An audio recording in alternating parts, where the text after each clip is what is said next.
Assalamualaikum, selamat datang buat teman-teman yang baru saja bergabung. Jangan lupa klik subscribe, agar kalian tidak ketinggalan informasi bansos dari channel ini.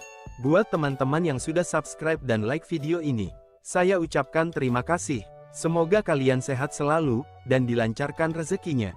Amin ya robbal alamin. Sementara jalur masyarakatnya, ini semua pilar harus tahu, jalur yang masyarakat adalah jalur cek bansos, aplikasi cek bansos.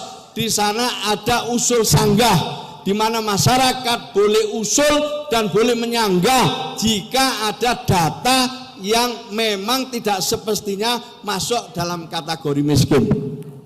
Ini sementara data yang kita pakai ini dulu. Data ini dulu, data DTKS. Nah, oleh karena itu nanti ke depan kita minta para pilar ini juga bisa memberikan masukan. Kalau misalnya lewat kelurahan susah, lewat desa susah, lewat musyawarah desa susah, musyawarah kelurahan susah, usul lewat dinsos susah, maka yang namanya pilar bisa membuka aplikasi cek bansos, kemudian dibuka. Sampai lihat di situ ada usul sanggah, silakan dikoreksi. Kalau sudah koreksinya benar dengan memberikan nomor KTP calon penerima manfaat, kemudian difoto rumahnya, ya, kemudian data-data lain dilampirkan, insya Allah nanti oleh pusat data informasi Kemensos akan diproses lebih lanjut. Oleh karena itu tetap akan kita berikan kesempatan koreksi-koreksi yang dilakukan oleh masyarakat, termasuk utamanya adalah dari pilar-pilar sosial. Maka pilar-pilar itu harus sering-sering buka cek bansos, ya, paham? Bapak Ibu sekalian, nah program PKH semuanya penerima manfaat ada di dalam data ini. Penerima manfaat bansos yang jumlahnya sekitar 18,8 juta jiwa itu juga ada di sini. 10 juta kakak sasaran dari PKH ada di sini. Maka semua yang ada di sini bisa kita intervensi sesuai dengan kemampuan Kementerian Sosial atau anggaran yang Kementerian Sosial miliki. Jelas ya? Oke, kita balik lagi ke slide sebelumnya. Adik-adik, bapak-bapak, ibu-ibu, saudara-saudara sekalian, setelah mereka masuk data, kemudian kita tetapkan keluarga penerima manfaat. Setelah kita tetapkan mereka yang kita bidik dengan intervensi yang kita punya program, berikutnya adalah pertama-tama mereka diberi yang namanya perlindungan dan jaminan sosial. Apa itu perlindungan dan jaminan sosial? Hal-hal yang menyangkut hak dasarnya. Di bidang kesehatan misalnya, dia harus masuk anggota BPJS Kesehatan agar kalau sakit tidak mikir lagi biaya. Itu dulu. Jadi dia harus masuk PBI. Kemudian yang kedua, jaminan pendidikan, dia harus bisa sekolah. Sekolahnya sudah gratis, diurus oleh Kementerian Pendidikan. Tapi umumnya banyak sekali yang ongkos untuk berangkat tidak punya. Maka itu PKH memberikan program bagi mereka yang usia sekolah diberi biaya untuk berangkat pulang sekolah dan kebutuhan-kebutuhan yang lainnya. Itu sekedar contoh aja. Intinya pertama, diberi bantuan dasar dulu, hak-hak dasarnya dipenuhi. Kalau dia sakit bisa berobat, kalau dia punya anak sekolah, alhamdulillah bisa sekolah, baru dikasih. Kalau dia hamil untuk membeli asupan-asupan yang diperlukan, dikasih uang. Kalau dia umur balita, dikasih uang untuk keperluan makan, minum anak-anak balita, dan seterusnya, sampai sekolah SMA.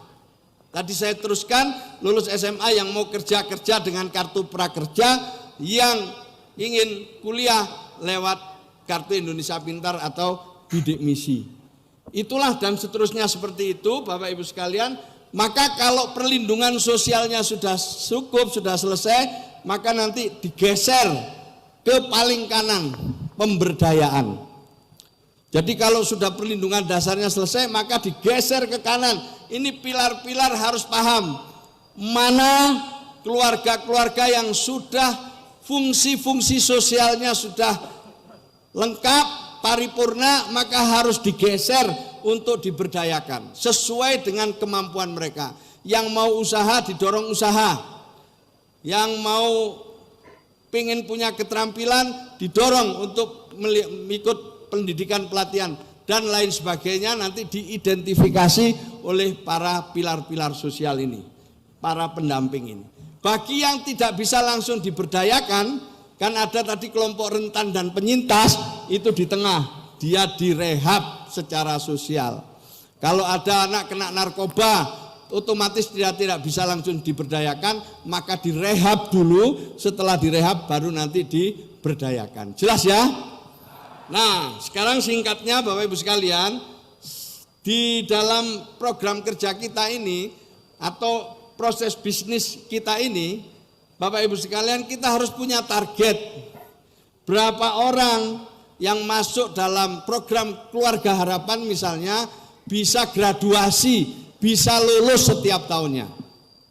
Maka nanti salah satu ukuran pendamping itu sukses atau tidak adalah berapa banyak penerima manfaat yang didampingi yang bisa lulus untuk menjadi orang keluarga yang lebih berdaya.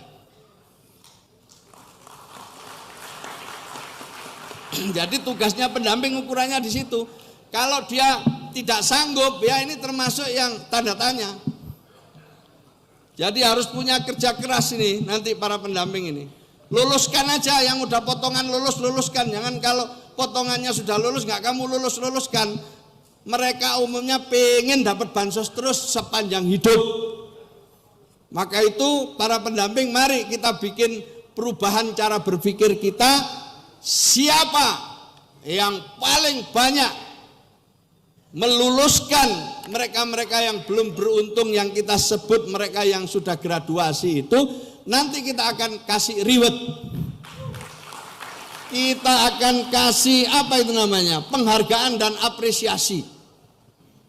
Itu kita akan lakukan itu, ini sudah kita susun ini. Pokoknya pendamping yang sukses, prestasinya besar, kita akan berikan reward. Tapi yang beleret itu bahasa Jawa, apa bahasa Sundanya beleret itu? Bukan beleret itu berebet itu, berebet. Ya nggak ada yang keluar itu, nggak ada yang keluar. Ya tetap aja itu aja, KPM-nya itu aja. KPM-nya nggak berubah-ubah, tetap itu aja setiap tahun. Maka akan kita beri sanksi sesuai ketentuan yang ada. Nah, Faisal jelas kamu, paham. Jadi ukurannya nanti ke sana. Sehingga kita ini kerja itu jelas gitu loh. Udah ini graduasi, ini lulus. Nah, apa yang sudah lulus nggak dibantu? Bukan begitu. Yang sampean identifikasi, yang mas-mas saudara-saudara identifikasi bisa diberdayakan, nanti masih kita beri bansos selama 1 tahun. Setelah itu kita berikan modal lewat kementerian yang lain. Jadi mereka akan kita titipkan kepada kementerian lain untuk diberi modal, diintervensi sesuai dengan kementerian masing-masing. Jelas apa tidak? Jelas apa tidak? Atau kita serahkan kepada pemerintah daerah. Kita serahkan kepada pemerintah daerah.